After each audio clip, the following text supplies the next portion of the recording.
To the juvenile. Yeah. So I was just going to say is I'm going to welcome everybody to the Juvenile Justice Subcommittee of Youth Development Oregon. Today is August 27th, and um, Christina has let me know she cannot unmute, so we will figure that out as we're going along, so that maybe even logging off and logging back on may help. I don't know. But we'll make sure that we're able to get her comments for us when she gets going along. Um, and today we're gonna do we have kind of three things that we need to work on today. Annette's here now, great. We have our juvenile detention guidelines review update, and then we have our Douglas County revised plan review and our key federal updates. And so that is our agenda for us today. So I'm gonna, with that, Joy or Melissa, I'm not sure which wants to do it, but go ahead and just do a roll call. Yeah, sure. I can start the roll call. So I'm gonna call out the names of our committee members, and if you're here, you can say present, or you can just let me know in the chat or raise your hands. First on the list we have Zan Ojero.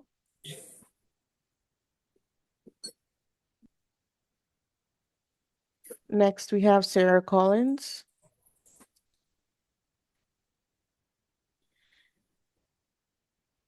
Sam Coe.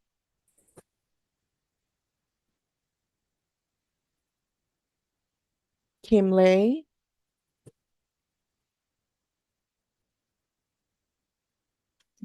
Andy Leonard.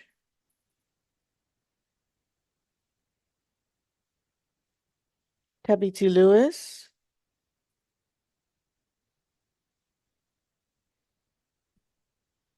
Deborah Martin. Christina McMahon.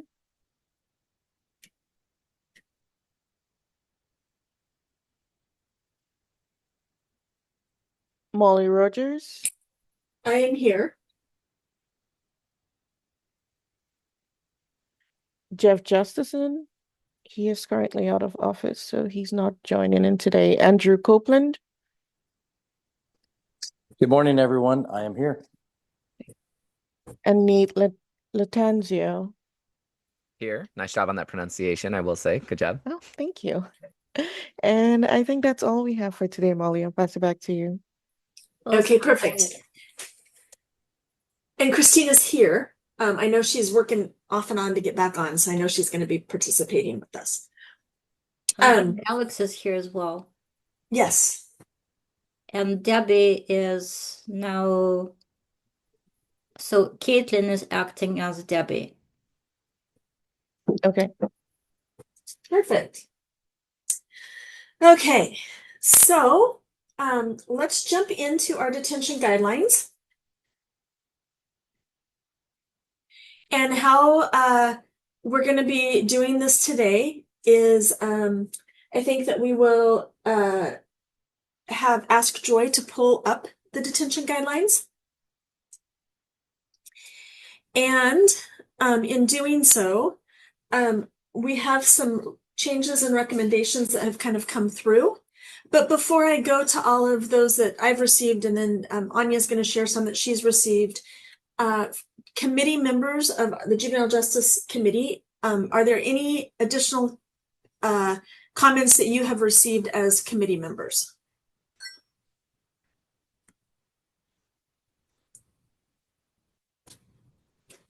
Okay, Christina's switching laptops, so hopefully we'll get her on board pretty quick. Okay, Anya, would you like to maybe highlight and go through comments that you have received, or would you like me to kick off with mine?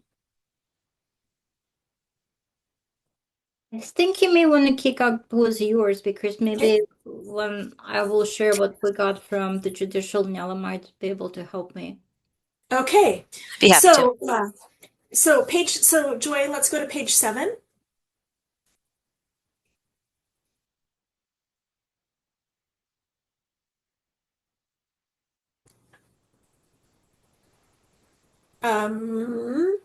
Paragraph 4.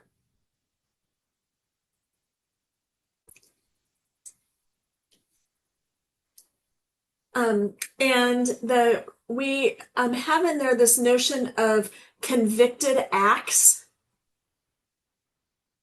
and that really should be adjudicated. In Oregon law, kids are adjudicated versus convicted. And so, and Joy, I have all of these done, so you don't have to change them in real time. I just want to be able to highlight what the recommendations were that we received. Okay. Any thoughts or questions on that particular recommendation or change? Okay. So the next one is going to page 20.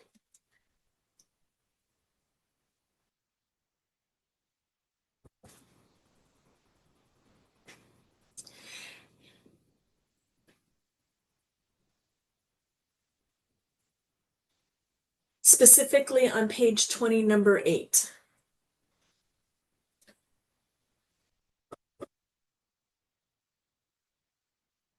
I guess 21, yeah.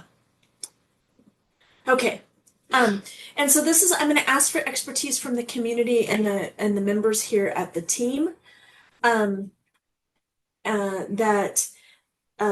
we should put an age at intake. During the intake process, youth will be given the opportunity to sign a release of information for education and medical records.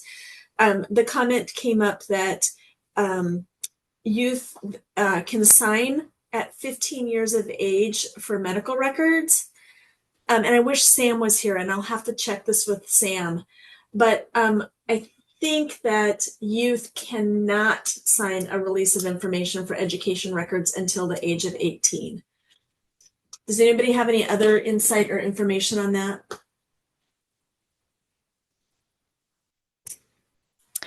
I'd be happy to double check with Jordan Bates here, our general counsel. I think she, would have a quick answer, hopefully. So I'll ping her.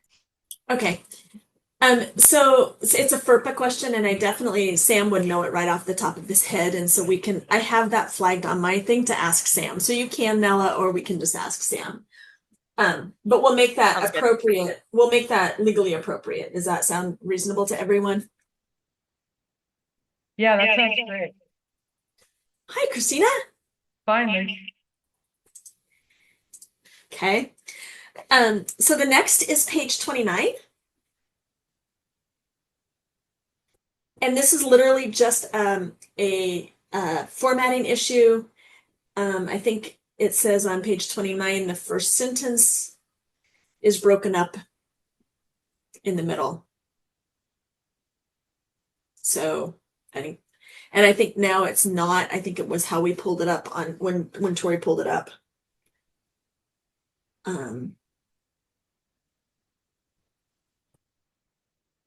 So I think that one is fine. Then if we go to page 33,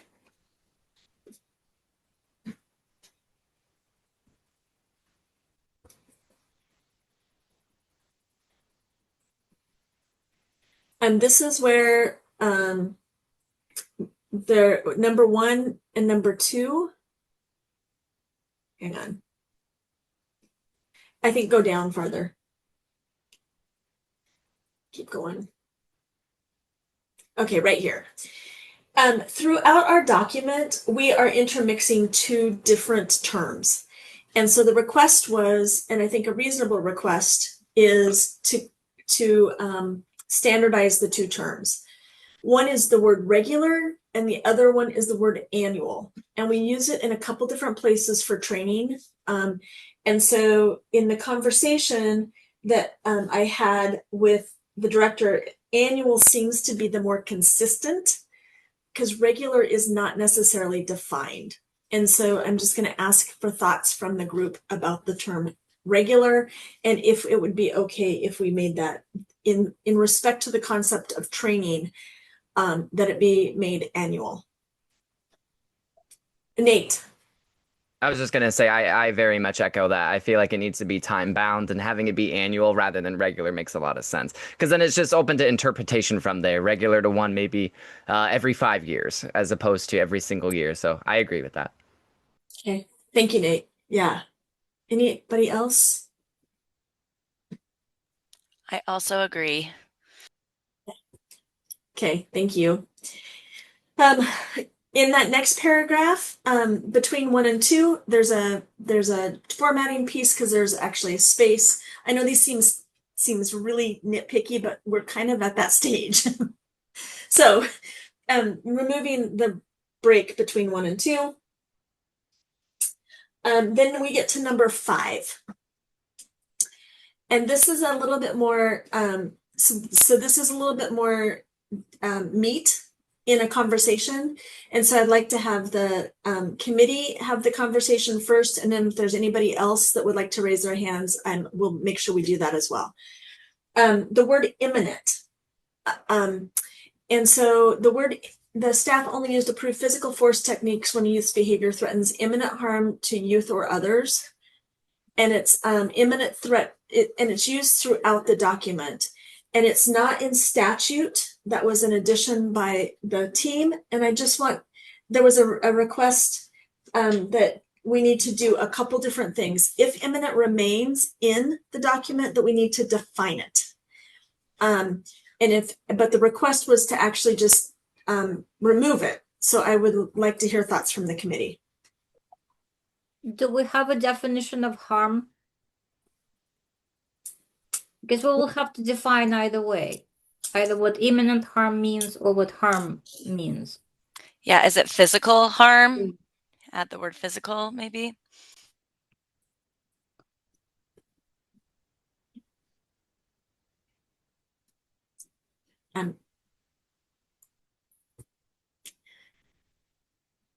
So I'm completely not against either removing or defining imminent, but imminent is different. It's really hard to define.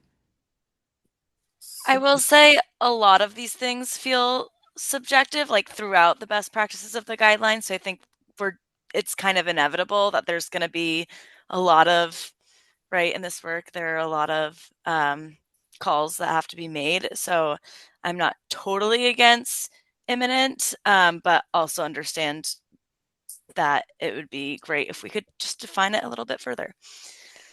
Yeah, so Nate, great chat. Go ahead. Oh, sorry, it took me a second to unmute.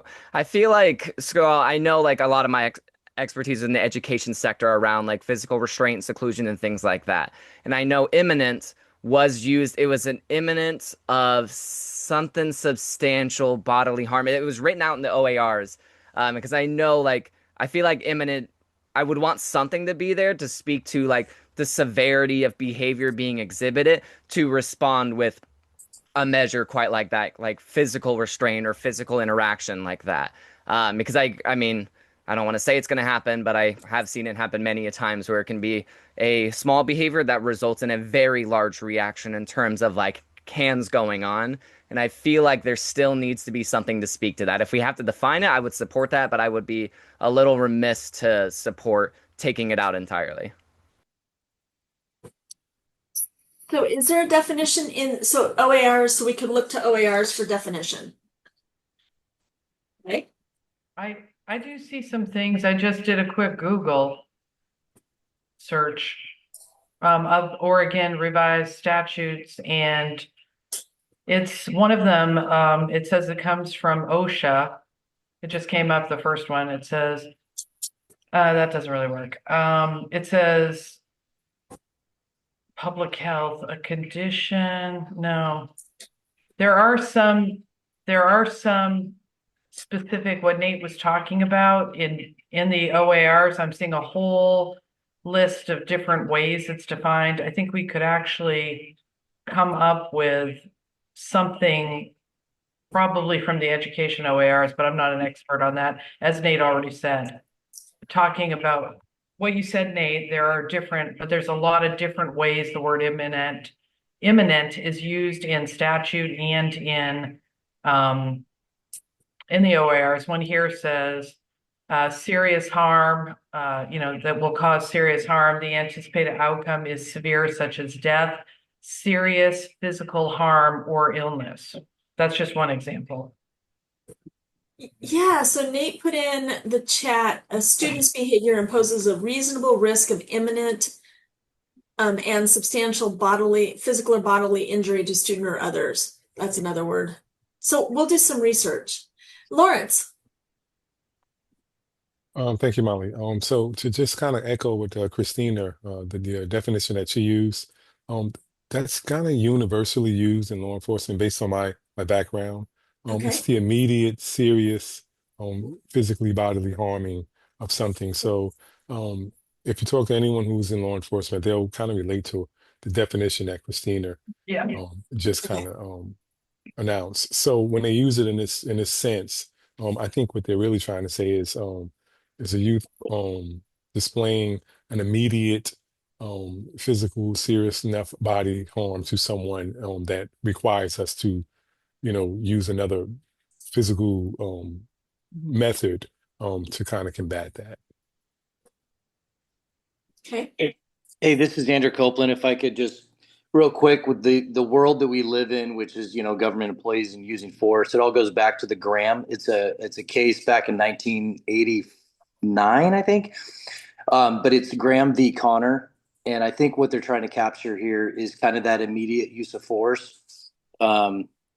And so, yeah, this is pretty widely preached throughout our community, as Lawrence was saying. And it's really, did the individual pose an immediate or imminent threat to the safety of officers or others? And that comes straight from the courts. Okay. Oh my gosh. Thank you both, Lawrence and Andrew. So Nella put something like a youth poses an immediate and serious threat of physical injury to themselves, others, or staff, where the threat cannot be prevented by less restrictive means. Sounds amazing. And that hits it, doesn't it? Okay. Awesome. So should we add it to the definitions? So yes, let's add that to the definitions. Let's add that to imminent. Let's put a definition of imminent and put that there.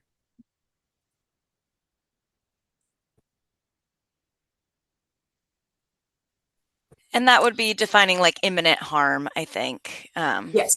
Posing the threat, yeah. Christina, what do you think? Yes, I think it's defining the phrase imminent harm. Okay. Yeah. Okay. Other committee members, Caitlin, Annette, anybody else kind of weigh in? Alex. That sounds great to me. Okay. Others that I haven't, that are joining us maybe for the first time.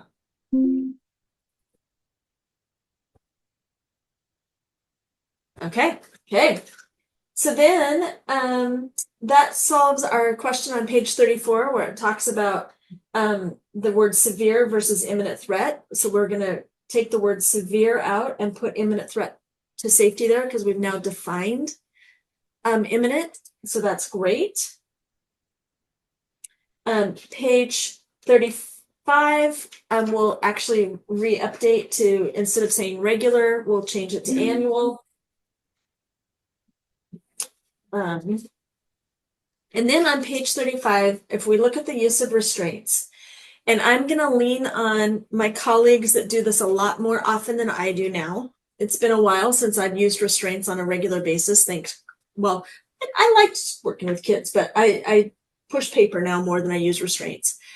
If we go to number 8 on this page down towards the bottom,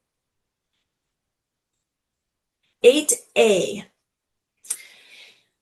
The question came up, the facility will have written policies, procedures, and actual practices that prohibit, and then we have the word, or the term, the use of any kind of restraint device other than handcuffs or belly chains or leg restraints.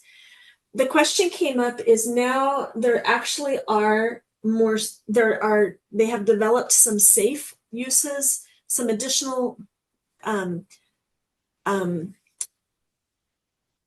tools, and I think it's called the wrap, the safe wrap, that actually allows that is maybe safer than handcuffs or belly chains, but this tends to not allow those things. And so the question came up, could we reword A to be something similar to the use of any kind of restraint device that has not been accepted by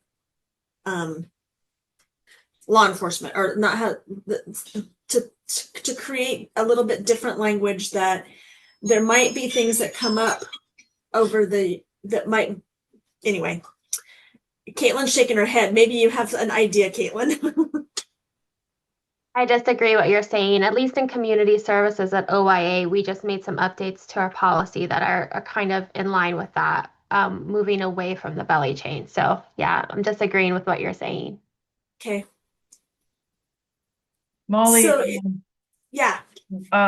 I just was at CJJA and had a chance to talk to Troy Gregg, who's the director of the Marion County Juvenile Department.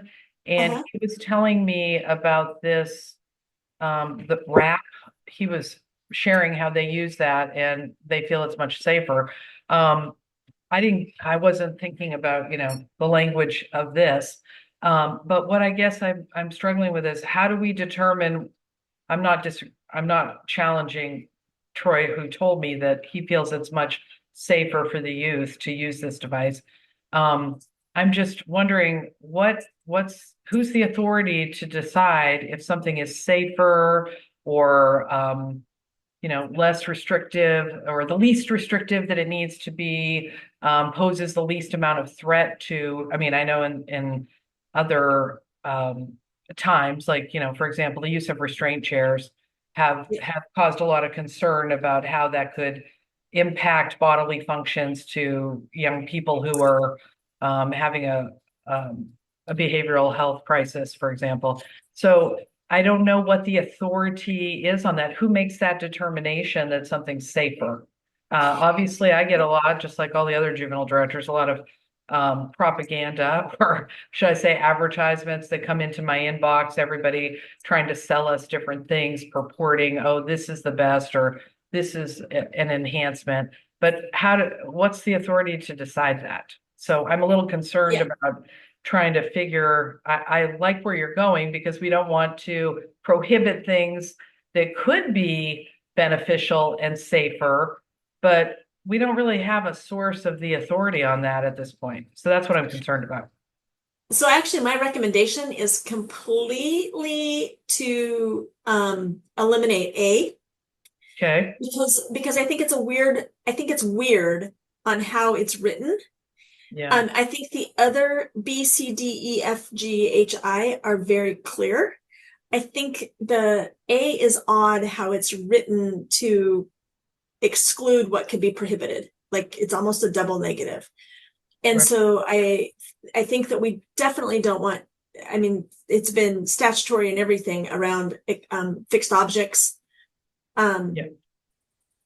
mechanical and medical restraints, restrict breathing, all of those, except that I do want to say that F is duplicative. So B talks about fixed objects, and we'll then need to remove F because it's the same. So is it okay with people if we remove A because of how it's weirdly written?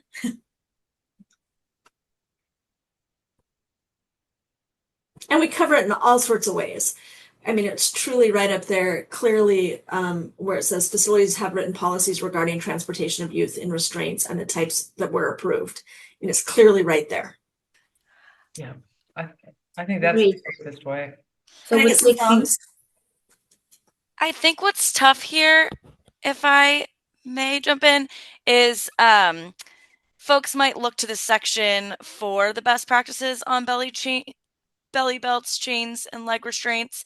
And if this is the restraint section and it's not being named, and then again, if OIA has updated their policies, I'd be curious to see what those are, and if those should be, duplicated here. But again, I agree with you, Molly. The language is kind of funky here, but removing anything about handcuffs, belly belts, and chains. I just wonder if folks would look to guidance here for that. I think it's in other places, Nella. It probably is, but yeah, again, just in this best practice section, Yeah. it'd be nice to have best practices on that. Yeah. Nate.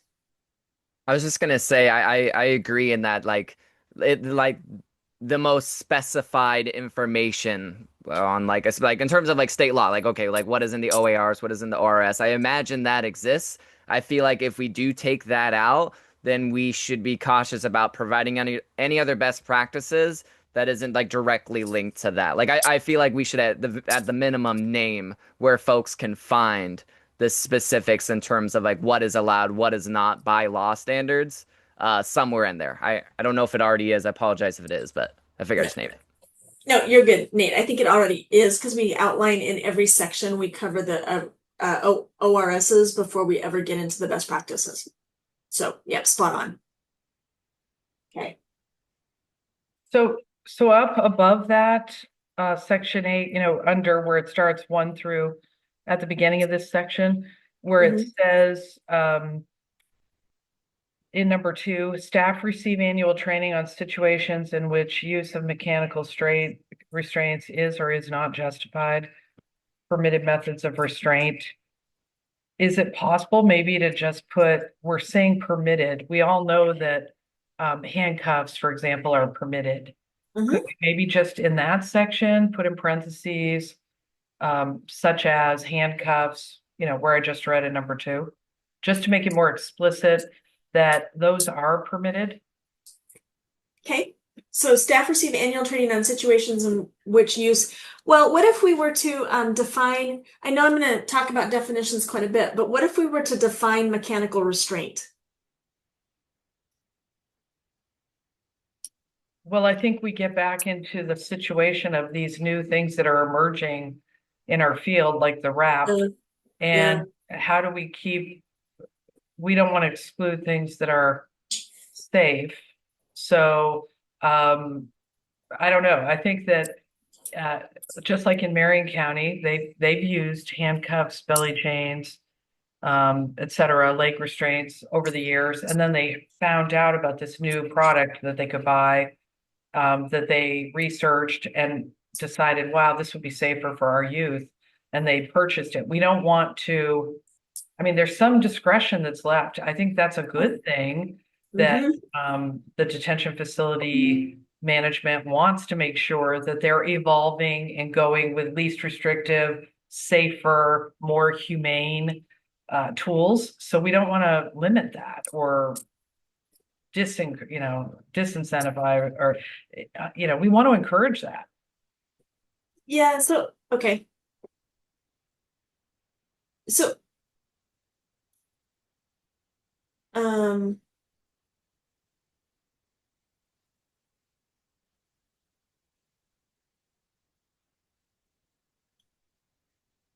the word mechanical restraint is just used so often. So I'm curious if we did handcuffs, legs, belly chains, or other approved tools. I don't know what to call it. I don't know if we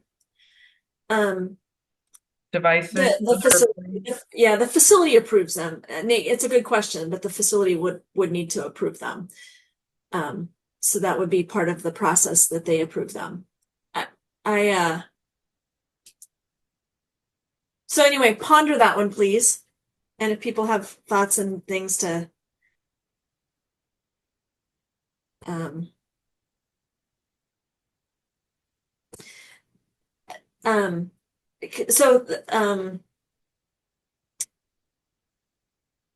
yeah, it's just a quandary for me. I don't know the wording for it.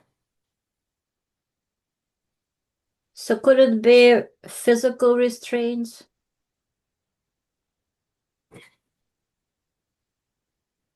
Andrew Lawrence, weighing in. Can you think of any language? Restraining devices? Yeah, this is Andrew. I'm sorry, Lawrence. I don't have any better language. In the detention facilities, it's different than out on the street where I'm normally at because we only have one really set of handcuffs that we use. I do think it's covered. So if you go back down again under 8, I think what we're really the prohibitive piece is E and G. These are the two pieces that are really critical that we are not wanting to do in transport. We do not, yeah, Lawrence. So again, back to what Christina said, who has the authority? Number 8, when it says facilities will have written policies, procedures, and actual practices, that's the authority in my experience. The facility, the department has that authority, and it's based on whatever the statute says. Yeah. So basically, you know, when we look at 8A, we lean into whatever the facility's written policy states. You know, are we allowed to use this thing? Are we not allowed to use this thing? Oh, good point. So we could word that into put everything that we can use in there and make it a, you know, pretty meaty sentence, or we can just kind of rely on the policy or the procedure that's established for that facility. Some departments are different. They have different things that they use and different ways of doing things. So it's important to just kind of really highlight number 8. You know, the authority is rests within that department's procedures and written policies. Okay, it's great. Okay. Yeah, thanks, Nate, for connecting with us and getting this information.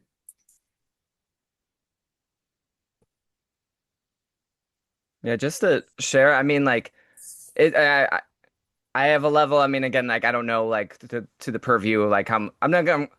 I'll just say my scope of expertise is not fully in this space exactly, and at the same time, I would be remiss to be like, yes, let's go ahead and give the autonomy to each facility to decide what restraint devices they do or do not use. I would just be very surprised if that has a legal precedent, knowing like in the education sector, it is highly regulated and is very something. It's incredibly nuanced.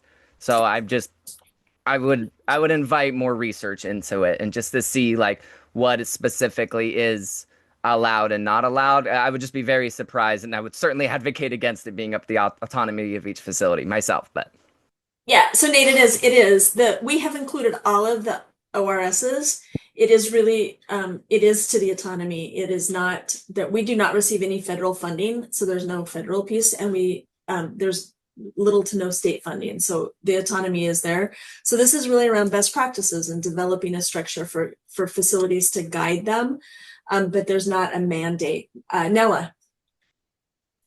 Yeah, I was just gonna sort of echo what Nate was saying. And again, I feel like this kind of comes to what the best practice sections are for. Yeah. Of course, autonomy goes to the departments. We assume they'll be following the law, but if they're coming to this section for what the best practice is, we could shoot for the stars, right? In terms of what's the very best practice to model for them, and then hopefully that could be reflected in their policies, right? And best practices are optional, right? But this could be a good space to. So I think best practices are optional. I think that there's a feeling amongst juvenile department directors that we don't want to create unfunded mandate pieces and issues in some ways, because while it's a best practice, litigation, Nella, you know this, litigation would say, you know, these could become potential litigation. And so there's some hesitancy for support for making sure that we are being thoughtful and doing best practices, as well as not setting our facilities up for unintentional unfunded mandates. Because again, there's some funding issues. Sure. So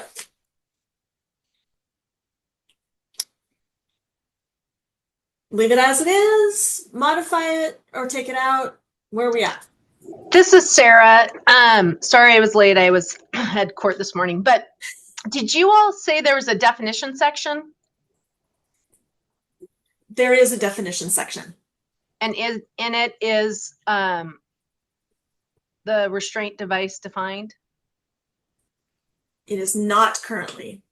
So that might be an idea. I mean, I think it was mentioned when I first got on this, the meeting, but to just put a definition in there.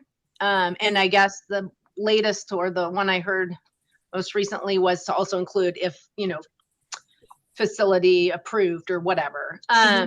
So, but because then if you left this section, people could go and say, oh, okay, how are we defining restraint device? Yeah. And that's only one place we would have to update, because we use the word restraint and mechanical restraint throughout this document a lot. So you could add definitions for both if needed, I guess, would be my one suggestion, to try to be a little bit more specific about what you're, saying exactly. Yes, and if it changed, we'd only have to update it in one place. So, is that an okay strategy for everybody? I think that's good. Okay. Okay, so that's what we're gonna do. Molly, I'm sorry, Yes. just one thing. There Yeah. is some federal regulation which has come out in the last version of the act. It's around pregnant juveniles. Okay. So what I'm trying to say is the use of belly belts and chains and legs restraints on pregnant girls is not a best practice. It's a federal law. Okay, so we'll update the federal law part So then. I think we missed that bit. Okay. But I'm just gonna copy it and put it in the chat so we do not. Okay.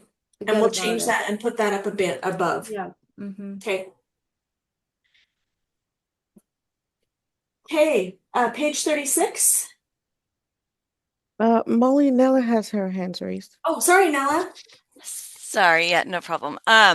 Just again on 8, I think it would be helpful to make clear each of these things: use of chemical agent, all of those things that are like illegal versus, you know what I'm saying? Like, yeah, some of them are like how A is, where we could have some conversation about it, and some of them are like so clearly illegal. And I think that's what Anya was just saying about, again, use of belly chains on pregnant girls. But there's just, I think that this section could be more clear what's Yeah. what's illegal.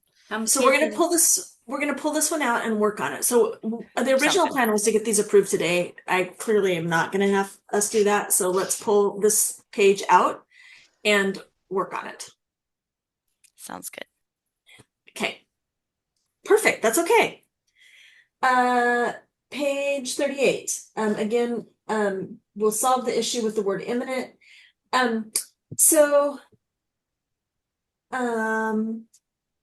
Room lock.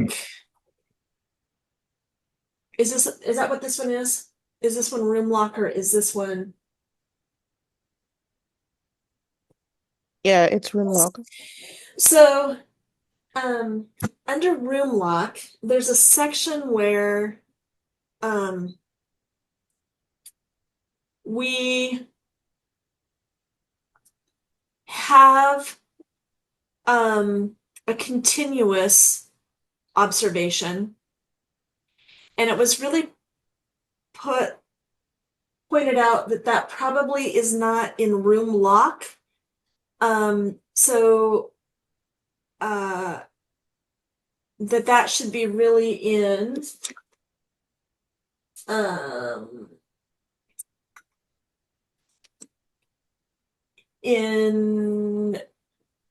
that room lock is typically not used for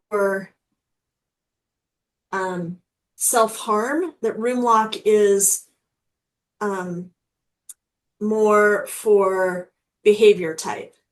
And so if we number 3, I'm looking at this. During the type of youth is room one-on-one constant observation till the youth is stabilized. That's fine. But number 7,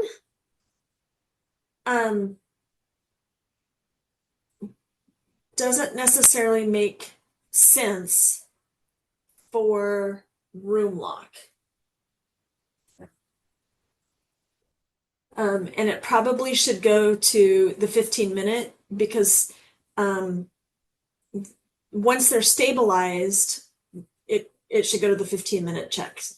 So this one either needs to be tied into and moved to number 5. So it should be number 5, and then staff should be make visual contact should be number 6, or this one taken out. And I'm okay either way on that because of number 5. And again, room lock is not the same as what we're going to get into in a little bit. So just hold that spot.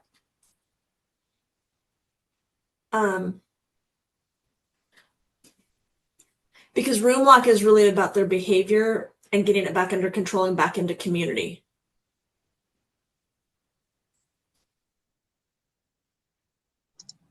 This is Sarah. Were you looking for comments on that, or were you? No, not really. I'm just offering that at this moment because we're going to get into it in a minute, and we'll get to the 15 minutes.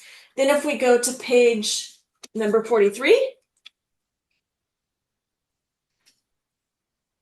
let me get my piece on this. What's on page 43?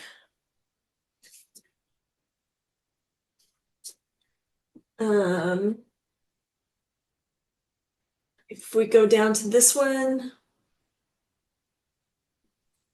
is this where isolation is? No, I'm sorry, I went too far. Page 38, 3.8 is section isolation.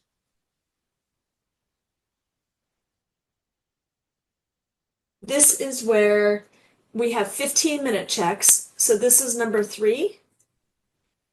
On this one, it really should be probably the 5-minute or continue. So we should capture the same number 5 in room lock needs to be in isolation because isolation is more severe.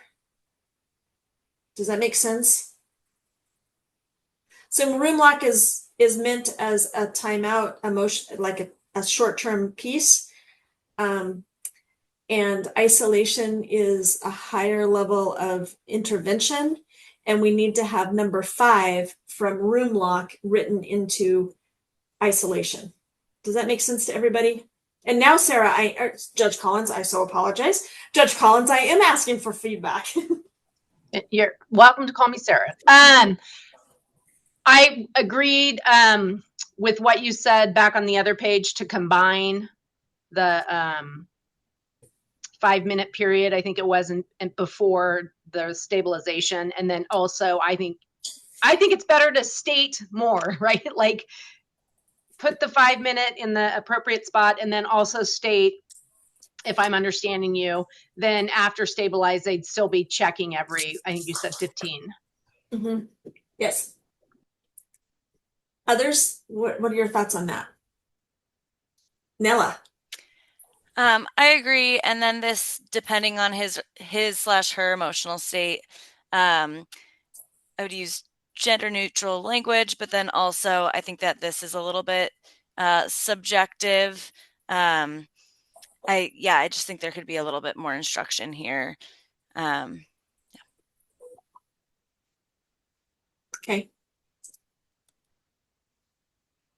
Yeah, I think in the isolation, we do a lot in the room lock, and in isolation, we have it shorter. And there was a comment brought on that we repeat ourselves a lot in these guidelines. And I think that's okay in most situations. I think we could run through them one more time and see if we could reduce some of it, but I think in some ways, repetitive is not so bad. So we'll add that to isolation. Okay, 4.2 under best practices on page 43. Sorry, Joy is amazing.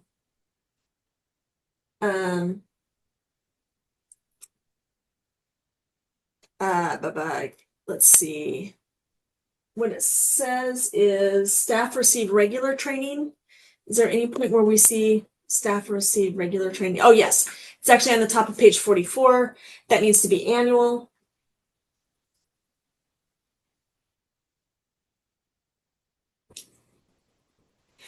And then we received a comment on section number 5 that this could be an opportunity to define reporting requirements for detention centers to report to law enforcement agencies. And so I actually have drafted a bit of language to say that for this, that facilities will identify the appropriate law enforcement agency to report incidents of abuse and or sexually related events in this section under youth rights, so that we really articulate that if there is anything that comes up, that we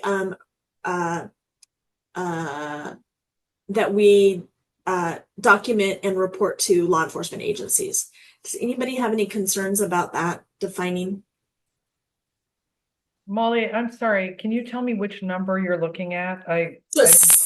Section number 5. So it's just under youth rights, and it's just a comment that came up, and it came up out of Tori Lynn brought it up that he felt like in this section was an opportunity for us as detention facilities to articulate and define the law enforcement agency that we're going to report incidents to. This is specifically in light of some of the jurisdictional conversations around Otis, Christina, around really defining that our reports are to a law enforcement agency. So he was suggesting we change number 5 to include law enforcement? That we would add a bullet here.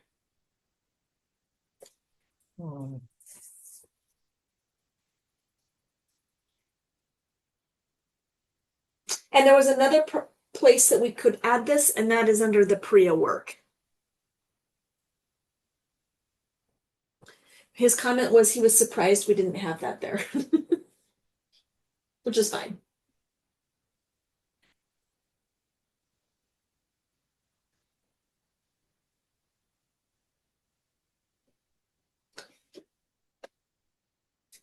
But that each detention, similar to each county has to determine who their detention facility is, it would just be the detention facility would determine who their law enforcement agency would be to investigate.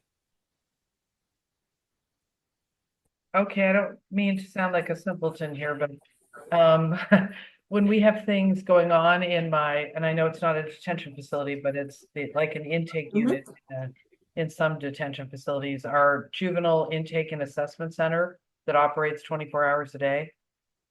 We know that when we have things that go on, we call Oregon City Police Department versus right up the street is the jail and the sheriff's office, right? Right. So we call the sheriff. We know that we call Oregon City. So here's where I'm going to sound like a simpleton. Every place where I've had when I was in Multnomah, we knew who to call, which law enforcement agency. When I was in County, we knew who responded to our facility. So I guess that isn't that standard practice in all 11 detention facilities in the state? Why do we need to call that out? So it is, but it's not defined anywhere in our guidelines that we define who that agency is. And so in some of our dealings with ODHS a couple years ago, that became an issue. Wow. And so then ODHS said that they had the authority to investigate versus the law enforcement agency. And so while it is simple, it's very important. I don't see the harm in adding it. What does that, I mean, it's a practice that is going on in all the detention facilities. It's just not written down anywhere. So thank you for connecting it up with the ODH. That's the piece of that. Yeah. Confusion. Okay.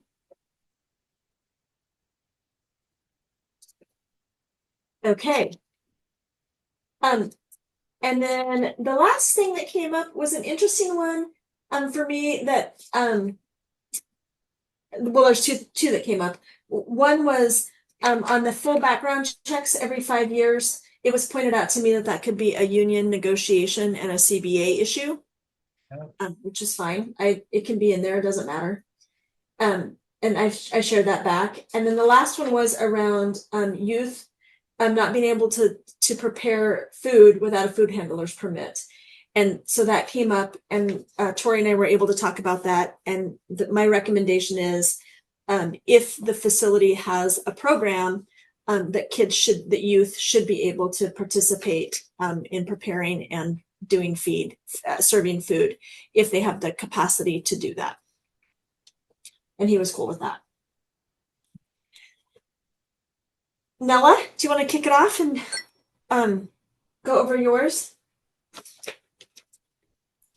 Sure. I sent several that were kind of like grammar and wording to you and Anya. I don't think I need to go over those right now. I will say just some general language stuff I noticed. Probation officer is in there several times. I'm wondering if that could be changed to either juvenile court counselor, or kind of slashes with all of them, because I understand it's still used differently county to county, but in statute, it's juvenile court counselor. So that was a thought in several places. There was also, it seemed like you all did a great job of gender inclusive language, but there was still he or she in just like 2 spots. And then also EL and ELL, English language learners. It was, referenced differently in a couple spots. So just consistency there. And then again, I won't go over all of the sort of grammar things. In section 2.4, and I don't have the page numbers because I'm looking at my notes that I made and I didn't reference the page numbers, which was silly. I think when Caroline and we had a session where we went through these and we actually had different page numbers because she had hers opened in a browser and I had mine open in a PDF. So we just didn't even track page numbers. But in the section about personal property, about laundering clothing, something that we heard about from the youth board, and the youth board actually is meeting tomorrow. So they'll go through these and provide some feedback on specific sections. But something Caroline recalled them saying at one point about laundering clothing is some of them were able to request laundering clothing. So we were wondering if language could be added in the laundering bullet. And I don't remember which number it is, but to also add at request of youth or something to that effect. I don't know if so meaning when they're first admitted that at the request of the youth be laundered, or on when youth are in detention, that they can have their clothing laundered more often. That they can have it laundered when they ask it to. So maybe at the reasonable request of the youth or something like that. I know at some detention facilities, if they ask for something to be cleaned, it gets cleaned. So again, while they're there, so the stuff that they're wearing while they're in the facility, or the clothes that they were wearing when they came into the facility? I think both, I'd imagine. Yeah. So I think that the youth clothing that's coming into the facility will often launder because it could mold. Yes. And so I wouldn't leave that up to the request of the youth. No, so not to leave it up to their request, but in addition to their clothes will be laundered. And I'm not looking at which bullet it was, which is, this is not an easy way for me to do this. I set myself up poorly, but there is a bullet that says something like clothing will be laundered, on whatever basis, and then just add and at the request of youth. Okay, gotcha. Okay. And I don't know if Joy's able to track what I'm talking about. We'll find it. Okay. Yeah, I was under 2.4.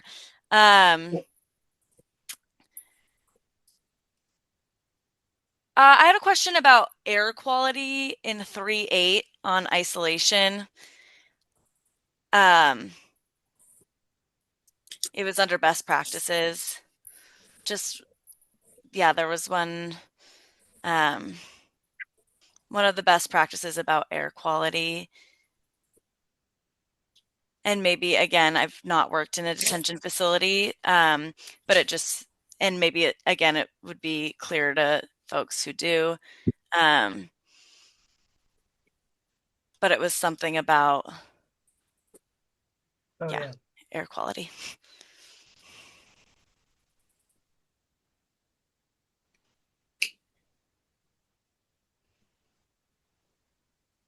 So help me understand, are you thinking that isolation is okay, gotcha. It was just something that I had noted. I don't know if this is if it's necessary to say the air is different. That's interesting. That's an interesting word. Comparable to that of other rooms. I bet that we pulled that out of an ACA guide. So that is an odd thing. And again, this is just one of those things, like, I noted it. I don't have a suggestion on how to change it, but just want to bring it to the group's attention, and see if others find it odd and if it's necessary to be there. I don't think so. Okay. Is it in reference to that the air should be breathable? It actually says the opposite. It lacks the air comparable, right. And that's what made me feel a little. How do we phrase it? I think we take it out. Means that they should have breathable air and shouldn't be suffocating in there. I think it comes out. To be really honest with you, I have been in every facility, and isolation rooms. There are no detention facilities in the state of Oregon that run isolation rooms separate from their regular rooms. Okay. They're just not. Okay. Also, I guess this is going up in 3.3. Just wanting clarification about youth being observed and protecting their privacy while undressing. Again,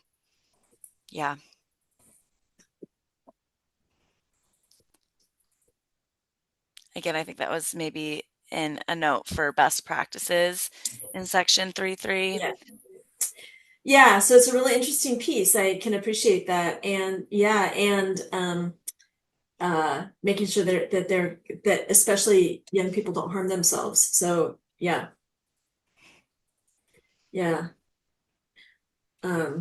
I'm trying to find that language. So just direct number one. Oh, go ahead. It's direct observation of youth should require 15-minute checks while youth are in their rooms. Right, and that's really about making sure young people are safe. So that's an interesting one. I have in previous incarnations terminated people for not doing 15-minute observation checks because it created a lack of safety for individual youth. And then I've also terminated people for one person in my career for really excessively observing young women in their rooms to the point of inappropriate boundary violations, right? So I don't know how I get your concern, Nella, because I can think of both sides of it. Like, I'm so grateful they were observing because they saved that young person from harming themselves. And then, wow, I had to let someone go because they were leering at young women who were, in the rooms. So Yeah, is there something about like notification to the youth that like a check is happening, ensuring that the youth is, yeah, I don't know. So I do. Oh, go ahead, Molly. So I do have some ideas on that. Okay. So one of the, except at nighttime, right? You can't do it at nighttime, but there is a practice in some facilities that when you walk into the wing, you say officer on the wing. So there is a practice, but I want to make sure it's a best practice. I've just seen it. I don't know that it's a best practice. So I don't want to put something out there that's not. But that's an interesting piece. Yeah, again, just a note. And then this next one, a little bit more direct, I guess, in 4.1 under youth rules. There's something there about information should be communicated. It's regarding, the youth rules, and communicating to them. And Caroline and I were thinking maybe some guidance. And again, I think she's going to talk to the youth board about how it was when they received their rules and did they understand them and that sort of a thing. So that'll be, again, more information that we can provide after tomorrow. But wondering if we could add something about it being communicated at like a second or a fourth grade level or something like that. Again, if you hand youth materials or show them a video, that's not something that all youth can understand, then yeah, they're not going to be able to receive or understand the rules. So just maybe wanting to make that more measurable and say at a fourth grade level. That's something we do with court forms. We try to make court forms at a fourth grade level for all court users. So wondering, if something could be added here about that. So, and Matt, I'm going to ask your expertise. Is plain language better than fourth grade reading level, or is fourth grade reading level better? Absolutely. I think plain language is fine. Fourth grade, putting a grade level on it. I would rather say plain language. Okay. Yeah, I appreciate plain language. Yeah. That works. Okay. So that would be under number 1. I think facilities will have written rules available for youth in plain language or something. Yeah. Yep. Okay. Awesome. Let's see what else I had. Under youth rights, 5.2, wondering if we could add some bullets or a bullet about court appearances. And I just it felt like the court piece was kind of missing from this section. Court hearings, having a space for virtual hearings, prioritizing in person when possible, things like that, I think could be added to. So one of the things that's been brought up to me is, and I really appreciate, Nella, your comment. I think providing a space for virtual is really not the detention facility's responsibility for in person. And that definitely has been brought up to me, that our guidelines are a little bit murky on what's probation's responsibility and what's detention responsibility. And in-person court is really the responsibility of probation. And so that totally makes sense. but having adequate space for virtual is absolutely detention's responsibility. So I really appreciate that one. Yes, and then I don't know if this is where it belongs, but also this is something we talked about like over a year ago, I think, when youth came to a JDIP in-person meeting. I know Anya and Brian were there as well, and they talked about not being given court appropriate clothing or being able to change into court appropriate clothing. And we talked about maybe adding that into here. So hoping that something about court allowing youth to be in court appropriate clothing in this section. Again, Molly, you might say, like, would that be more on probation? Or is that something that a detention facility would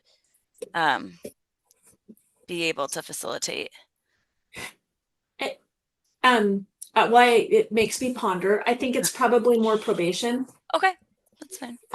But I don't think, I mean, I like it and it is spot on, and I think it's probation.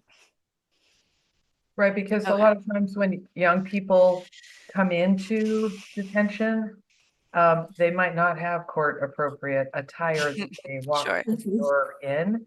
And sometimes families will bring other attire to the detention facility and sometimes not. So detention facilities they have the detention garb, but they don't necessarily have clothes that they can give to youth that are court appropriate, in the array of sizes and Sure. comfortable. So that's I do agree with you, Molly. I think like there's this whole kind of companion piece about best practices of probation and juvenile department court staff supporting youth who are in custody, right? To me, there's sort of this companion piece that goes outside of the scope of our detention guidelines, but is really important to support the young people being able to show up and feel comfortable in the clothes they're wearing and reflecting their own identity. I mean, that's a really important piece, but it's not specific to detention. Yeah. Is there a world where there could be a detention facility that's preventing that kind of exchange of, no, they're just in their detention clothes? Or like, would it make sense to add something about, communication, encouraging communication about court appropriate clothing with probation, families, etc.? Or is that like way outside of this? It's fine if it is, but I just, again, leaving room for that. So let me take that to the detention managers and ask them. Okay. If that's fair. And again, oh, go ahead, Noah. Sorry, I was just going to say, again, this came from, we had, I think 2 or 3 young men at a meeting who had been system involved, and they just talked about how it was the worst to show up to court. There's other youth there who were dressed appropriately for court who were out of custody, and they were in the green sweatshirts. And yeah, sorry, Anya, I see your hand is up. Well, So. I just wanted to support. I was at that meeting, and I do remember that sentiment shared very strongly. And I appreciate Nate's comment here too, that it's could be added to best practice, but then I have like a completely simpleton's question. Why can't court appropriate attire be provided in a detention facility if kids don't have one? So you do provide some kind of quote unquote uniform while they're there. Why cannot be an investment made in, I don't know, just a very basic suit from H&M that kids can be wearing during the court appearances? Just some basic things that don't cost a lot of money. So I think that there's a couple pieces, right? One is let's talk to the detention managers. It becomes an potential unfunded piece there. And because it's not just a simple suit. It comes in about 20 sizes, different shapes, ways, and cleaning it and keeping it all in place. And so I absolutely hear you, and I absolutely agree with you. And yes. Yes. And this is Sarah. Oh, Yeah. sorry. Go ahead. Sarah. So I used to practice and did delinquency cases, defense, and I would echo, I think it would be, while it would be amazing, I think it'd be very difficult to have each detention center have the clothing there. And frankly, the defense attorneys, if they're going to trial or depending what the hearing is, I could think of various ones where my in custody or in detention clients would have wanted, right, to have regular clothing or clothing they felt more comfortable in, that the defense attorney should be doing that, frankly. But I do agree that in the best practices, that if there was just some, bullet point, I don't know what number we're on, but saying that the detention facility is going to accommodate that, right? So whatever that looks like, or however it's defined. And then on number 1, this was just a grammar, and maybe it was already corrected, but mail to and from, was it supposed to be the attorney or an attorney? It was just a comment. Anyway, the youth attorney, yeah.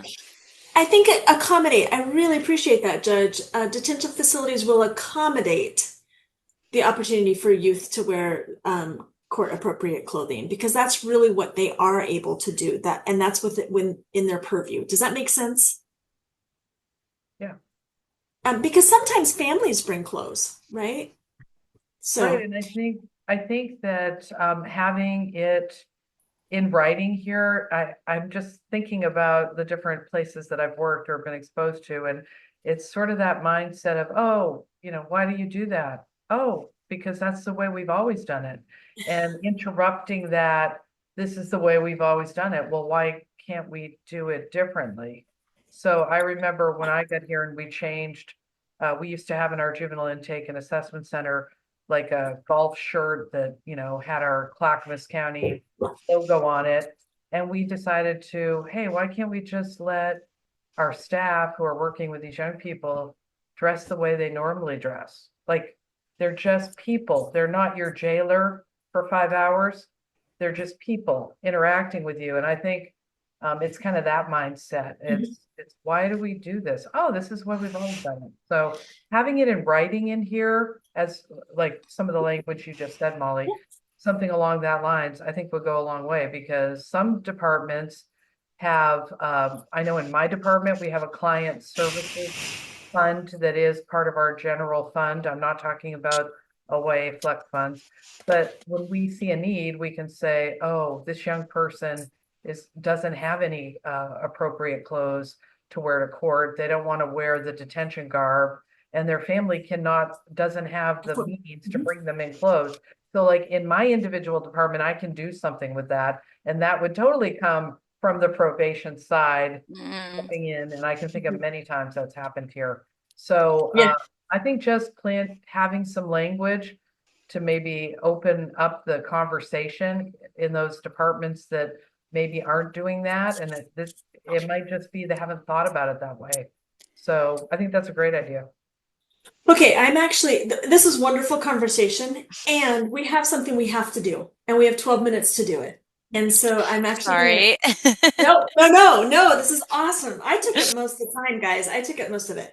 But I do want to turn it over to Anya for a minute, and let's talk about the Douglas County revised plan so that we can have that conversation, because that does need to be acted upon in September.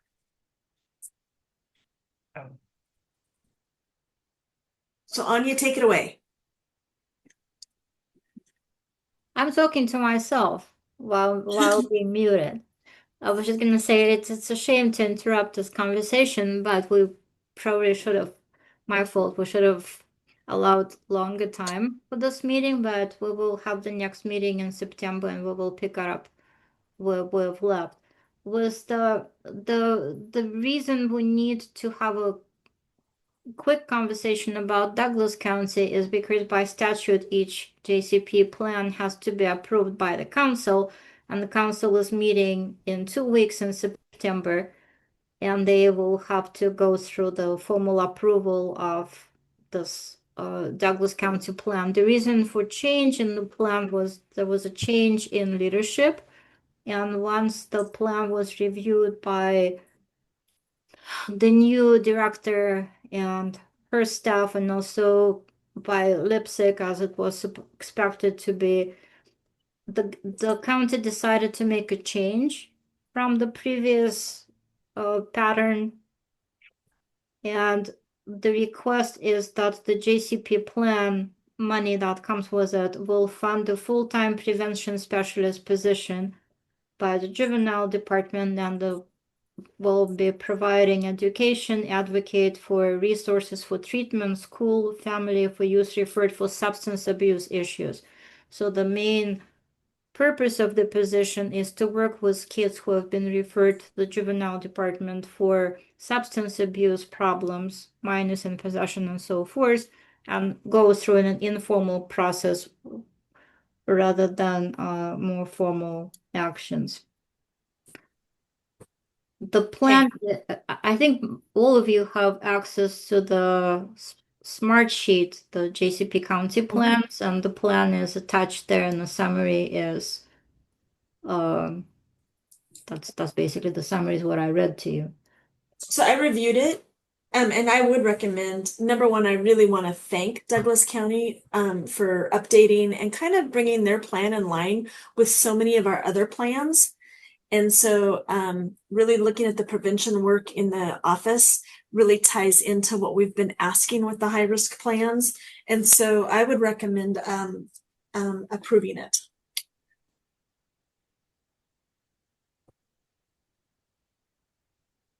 And if you have more questions and want to look at the plan yourselves, it's in the smart sheet. Is this a formal vote? If so, okay. I could second, but I didn't think that's what we were doing. No, it's more of a consensus of us. The formal vote will happen at the council level. We're just, if there's any like concerns that we need to share back with the council. Awesome. Thank you very much. Okay. Okay. And then the last thing, you have just about 5 minutes, Anya, if you could talk about federal work. So I will talk very briefly. So I was thinking that we'll show those documents, but instead, Joy, maybe you could just put them in the chat so people can look at them when they have a moment. So as part of the work that you as council members and the Juvenile Justice Committee is work around state advisory group responsibilities, which are directly connected to the Juvenile Justice and Delinquency Prevention Act. Through that act and the funding that comes with it, we receive monies, we monitor for compliance. Lawrence monitors the racial and ethnic disparities, work in the state, and so forth. Now, the act has been introduced for reauthorization, rather the bill was introduced for reauthorization in Senate. It has not reached the House yet, and there are several changes.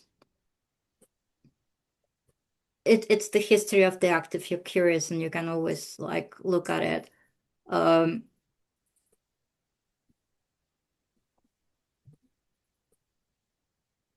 Joy, I'm sorry, can you like not show it right now? Because all those links are in there. So the changes that are at this point introduced in the act, in the new reauthorization language, are important for us and actually very positive, because there in the past there was a limit on what type of programming could be prioritized with federal funds. Now that has been removed in the new language.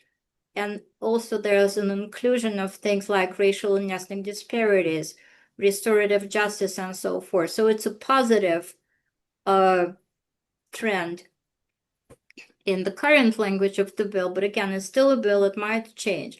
The only concern that we have with the new language is it changes the composition of the state advisory group, and it now requires that to be considered a youth member, you have to be no older than 28 years of age to be considered a youth member.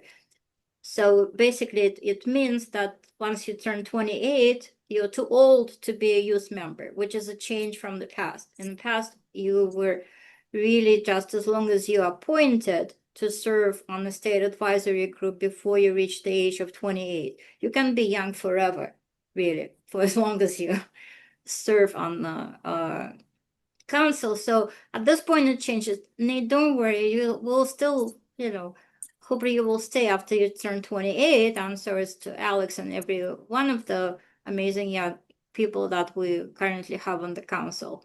But it's something that it's still a bill. Oh, well, you're still young. Nate just wrote that he just turned 28.